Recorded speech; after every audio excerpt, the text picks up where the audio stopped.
ప్రభువైన యేసుక్రీస్తు నామంలో అందరికీ హృదయపూర్వక వందనములండి. యోబు గ్రంథము 9వ అధ్యాయము. అప్పుడు యోబు ఈలాగున ప్రత్యుత్తరం ఇచ్చెను, వాస్తవమే, ఆ సంగతి అంతే అని నేనెరుగుదును. నరుడు దేవుని దృష్టికి ఎట్లు నిర్దోషియగును? వాడు ఆయనతో వ్యాజ్యమాడ గోరిన ఎడల 1000 ప్రశ్నలలో ఒక్కదానికైనను వాడు ఆయనకు ఉత్తరమియ్యలేడు.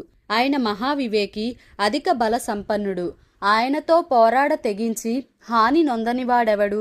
వాటికి తెలియకుండా పర్వతములను తీసివేయువాడు ఆయనే. ఉగ్రత కలిగి వాటిని బోర్లదోయువాడు ఆయనే. భూమిని దాని స్థలములో నుండి కదిలించువాడు ఆయనే. దాని స్తంభములు అదరచేయువాడు ఆయనే. ఉదయింపవద్దని ఆయన సూర్యునికి ఆజ్ఞాపింపగా అతడు ఉదయింపడు. ఆయన నక్షత్రములను మరుగుపరచును. ఆయన ఒక్కడే ఆకాశ మండలమును విశాలపరచువాడు. సముద్ర తరంగముల మీద ఆయన నడుచుచున్నాడు. ఆయన స్వాతి, మృగశీర్షికము, కృత్తిక అను వాటిని దక్షిణ నక్షత్ర రాసులను చేసినవాడు. ఎవడునూ తెలిసికొనలేని మహత్తైన కార్యములను, లెక్కలేనన్ని అద్భుత క్రియలను ఆయన చేయుచున్నాడు.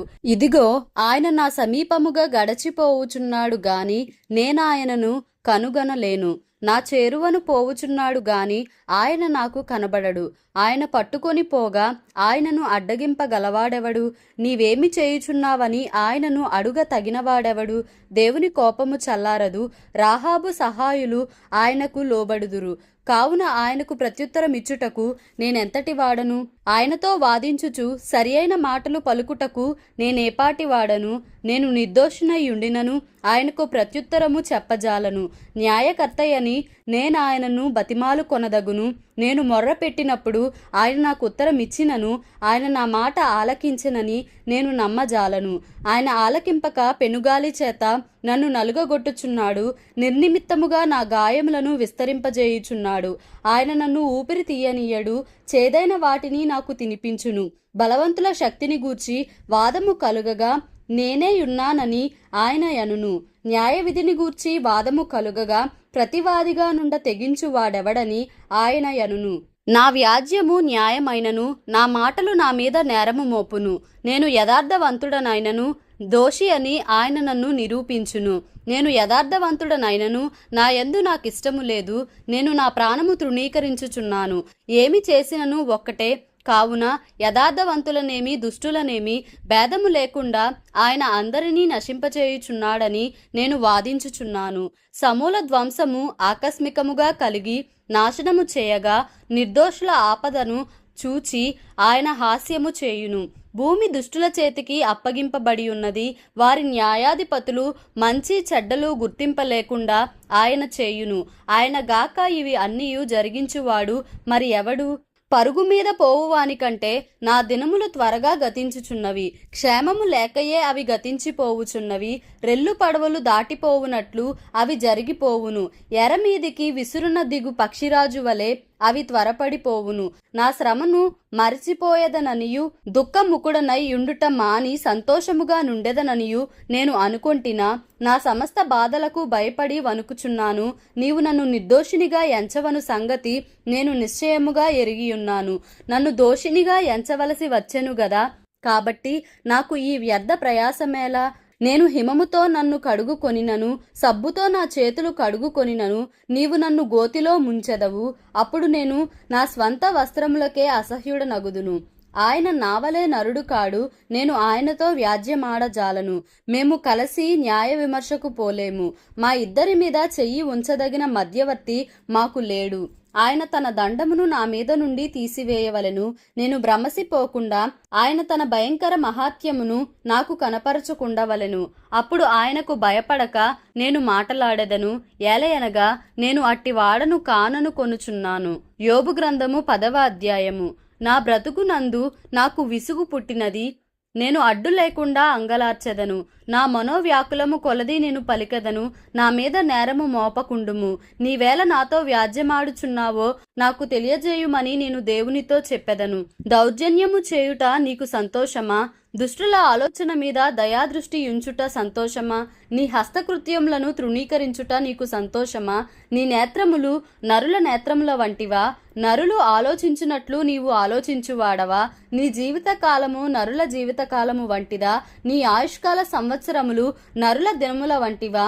నేను దోషిని కాననియు నీ చేతిలో నుండి విడిపింపగలవాడెవడునూ లేడనియు నీవు ఎరిగియుండియు నీవేళ నా దోషమును గూర్చి విచారణ చేయుచున్నావు, నా పాపమును ఏల వెదకుచున్నావు. నీ హస్తములు నాకు అవయవ నిర్మాణము చేసి నన్ను రూపించియున్నను. నీవు నన్ను మృంగివేయుచున్నావు. జిగటమన్నుగానున్న నన్ను నీవు నిర్మించితివి. ఆ సంగతి జ్ఞాపకము చేసుకొనుము. నీవు నన్ను మరలా మన్నుగా చేయుదువా? ఒకడు పాలు పోసినట్లు నీవు నన్ను పోసితివి గదా. జున్నుగడ్డ ఒకడు పేరబెట్టునట్లు నీవు నన్ను పేరబెట్టితివి గదా. చర్మముతోనూ మాంసముతోనూ నీవు నన్ను కప్పితివి. ఎముకలతోనూ నరములతోనూ నన్ను సంధించితివి. జీవమును అనుగ్రహించి నా ఎడల కృప చూపితివి. నీ సంరక్షణ చేత నా ఆత్మను కాపాడితివి. అయినను నా లోపములను గూర్చి నీవు నీ హృదయములో ఆలోచించితివి.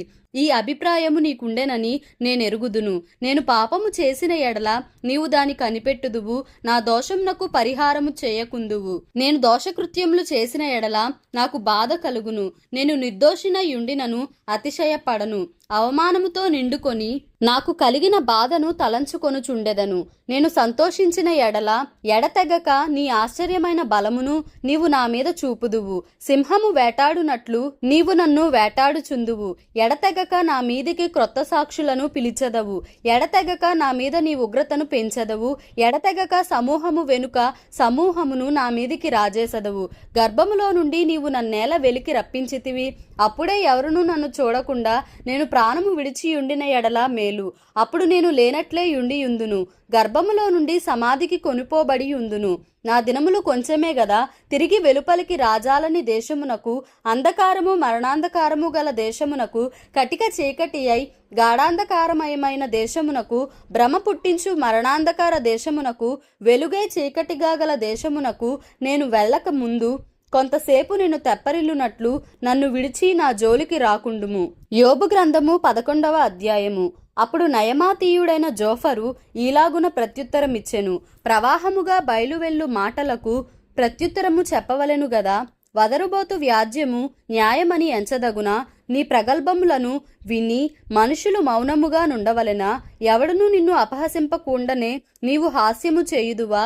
నా ఉపదేశము నిర్దోషమనియు దేవా నీ దృష్టికి నేను పవిత్రుడననియు నీవనుచున్నావే. దేవుడు నీతో మాట్లాడిన మేలు, ఆయనే నీతో వాదించిన మేలు, ఆయనే జ్ఞాన రహస్యములు నీకు తెలియజేసిన మేలు. అప్పుడు జ్ఞానము నీ యోచనకు మించినదని నీవు తెలిసికొందువు. నీ దోషములో అధిక భాగము దేవుడు మరచిపోయి ఉన్నాడని తెలిసికొనుము. దేవుని గూఢాంశములను నీవు తెలిసికొనగలవా? సర్వశక్తుడగు దేవుని గూర్చి నీకు పరిపూర్ణ జ్ఞానము కలుగునా? అది ఆకాశ వీధి అంత ఉన్నతమైనది, నీవేమి చేయుదువు? పాతాళము కంటే లోతుగానున్నది, నీవేమి ఎరుగుదువు? దాని పరిమాణము భూమి కంటే అధికమైనది, దాని వెడల్పు సముద్రము కంటే అధికమైనది. ఆయన సంచారము చేయుచు ఒకని చెరలో వేసి వ్యాజ్యమాడ పిలిచినప్పుడు ఆయన నడ్డగింపగలవాడెవడు?